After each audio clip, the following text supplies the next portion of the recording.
अजय इक्कासी व्रत कथा। कुंती पुत्र युधिष्ठिर कहने लगे, हे भगवान, भाद्रपद कृष्ण पक्ष इक्कासी का क्या नाम है? व्रत करने की विधि तथा इसका महत्व कृपा करके कहिए। मधुसूदन कहने लगे कि इस इक्कासी का नाम अजय इक्कासी है। यह सब प्रकार के समस्त पापों का नाश करने वाली है। जो मनुष्य इस दिन भगवान ऋषिकेश की पूजा करते हैं उसको वैकुंठ की अवश्य प्राप्ति होती है। अब आप इसकी कथा सुनिए। प्राचीन काल में हरिश्चंद्र नाम का एक चक्रवर्ती राजा राज्य किया करता था। एक बार देवताओं ने इनकी परीक्षा लेने की योजना बनाई। राजा ने स्वप्न में देखा कि ऋषि विश्वामित्र को उन्होंने अपना राजपाट दान कर दिया है।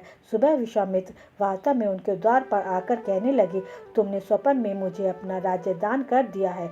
राजा ने सत्यनिष्ठ व्रत का पालन करते हुए संपूर्ण राज्य विश्वामित्र को सौंप दिया। उन्होंने किसी कर्म के वशीभूत होकर अपना सारा राज्य व धन त्याग दिया, साथ ही अपनी स्त्री पुत्र तथा स्वयं को बेच दिया।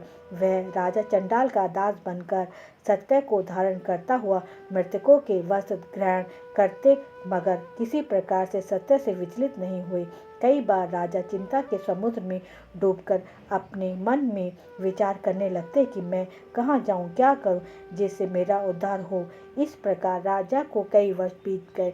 एक दिन राजा इसी चिंता में बैठे हुए थे कि गौतम ऋषि वहाँ आ गए। राजा ने उन्हें देखकर प्रणाम किया और अपनी सारी दुख भरी कहानी कह सुनाई। यह बात सुनकर गौतम ऋषि कहने लगे कि राजन, तुम्हारे भाग्य से आज से 7 दिन बाद भाद्रपद की कृष्ण पक्ष की अजा नाम की इक्कासी आएगी। तुम उसे विधि पूर्वक उसका व्रत करो। गौतम ऋषि ने कहा कि इस व्रत के पुण्य प्रभाव से तुम्हारे समस्त पाप नष्ट हो जाएंगे।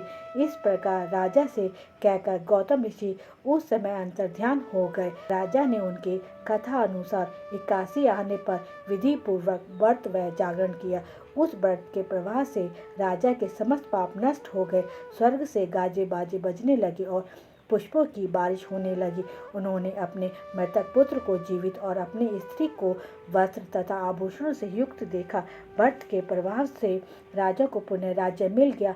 अंत में वह अपने परिवार सहित स्वर्ग को गए। हे राजन, यह सब अजय इक्कासी के प्रभाव से ही हुआ है। अतः जो मनुष्य यत्न के साथ विधि पूर्वक इस व्रत को करते हुए रात्रि जागरण करते हैं, उनके समस्त पाप नष्ट होकर अंत में वह स्वर्गलोक को प्राप्त होते हैं। इस इक्कासी की कथा के श्रवण मात्र से ही अश्वमेध यज्ञ का फल प्राप्त होता है।